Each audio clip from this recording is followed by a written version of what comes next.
Welcome back, Fantasy Moto fans, to the PulpMX Fantasy Show. I'm Donnie from RotoMoto. In this video, I have 5 riders I want you to look at when making your picks for the third round of Pro Motocross at Thunder Valley, tips for the FFL, weather report, race day schedule, and an early look at what my team could be come Saturday night. And stick around to the end to find out how you could win race shoes and autographed memorabilia, even if you aren't good at the game. Only one major injury to add for this weekend, and that is RJ Hampshire. The Rockstar Husqvarna factory rider took a pull to the chest that actually reached his lung. Obviously, he will be out at least one race, but likely miss a few rounds to get back to 100%.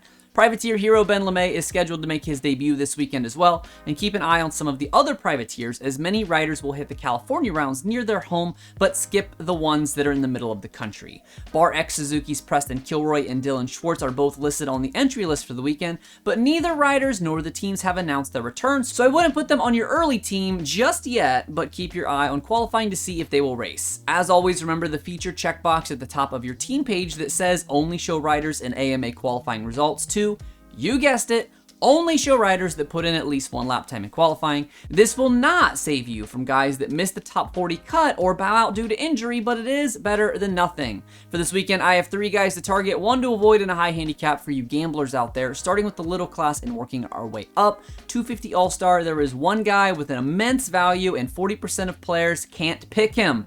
Justin Cooper had a rough opening round, and that is inflating his handicap to a 4. Star Racing Yamaha veteran needs just a top 5 finish here, something he did 91% of the time just 1 year ago. A double eligible rider from the small class that I like this weekend is TLD Gas Pierce Brown. The young Red Bull rider comes into the weekend with a bump to his 4 handicap after a DNF in the first moto, but do not let that deter you.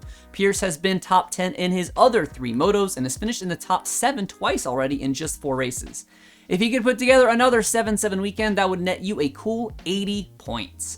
On the 450 side, I'm going again with Ryan Dungey. The Red Bull KTM rider goes up to a 5 handicap for Thunder Valley, needing a pair of 6s to max out, and that is something he's done in 3 of his motos this year, missing out by just 1 position in the other. Good thing Pulp Fantasy didn't exist in RD's heyday, because Mr. Consistency doesn't exactly make the game fun, but he does make for a great all-star.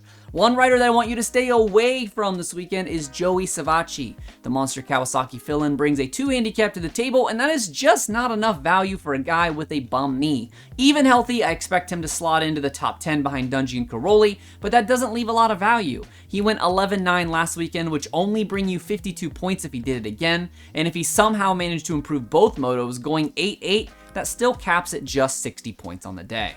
The high handicap hero of the round given to a rider with a handicap of 10 or more that I think has a realistic chance to score massive points this weekend if you're the type of person that likes to sweat out a little bit.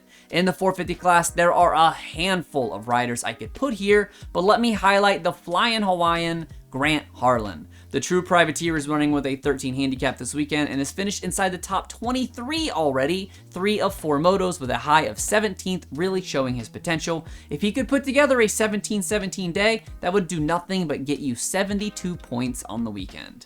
Moving on to the FFLs, more of the same. Justin Cooper took another one, putting him at 2 for 2 and 50% of all FFLs in the class this weekend. So he's the clear choice this season, as he has been in his entire career. And in the big class, it stays red, with Roxon and Sexton each taking 1 last weekend, moving Ken's total up to 3 on the season, and again, the clear favorite this year, just as he has always been.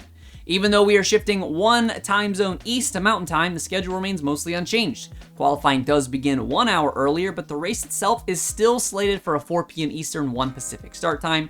RotoMoto Patreon supporters will have access to the enhanced cheat sheet as the second qualifiers finish, and the basic cheat sheet will be available to the rest of the players at 3 p.m. Eastern, 1 hour before the first gate drops.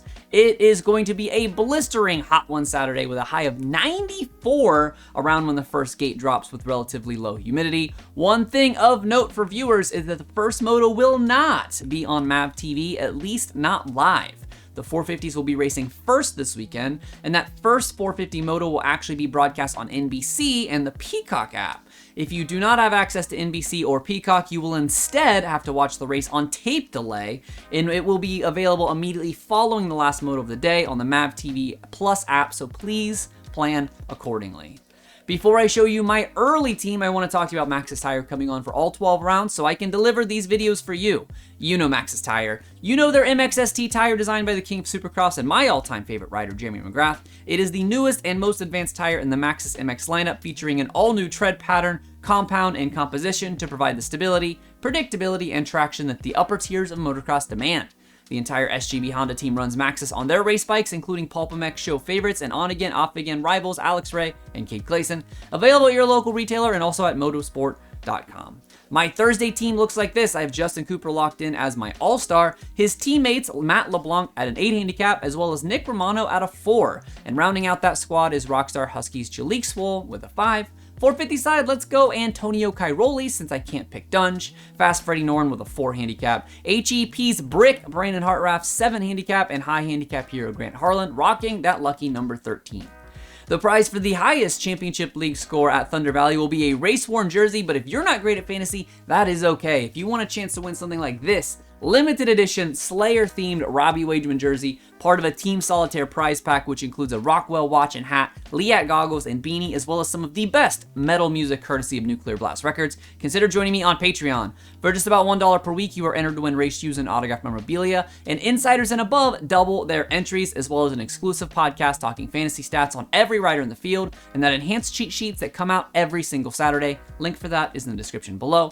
And don't forget to follow at PulpMX Fantasy and at RotoMoto on both Instagram and Twitter for injury updates as the weekend rolls on, qualifying info, and stats and banner throughout the race itself, and those fantasy cheat sheets once qualifying is done and wrapped. Thanks as always for watching the PulpMX Fantasy Show presented by Maxxis Tire. My name is Donnie, and may your chiz this weekend. Remember that 8 is great, and most importantly, have fun. Good luck, y'all.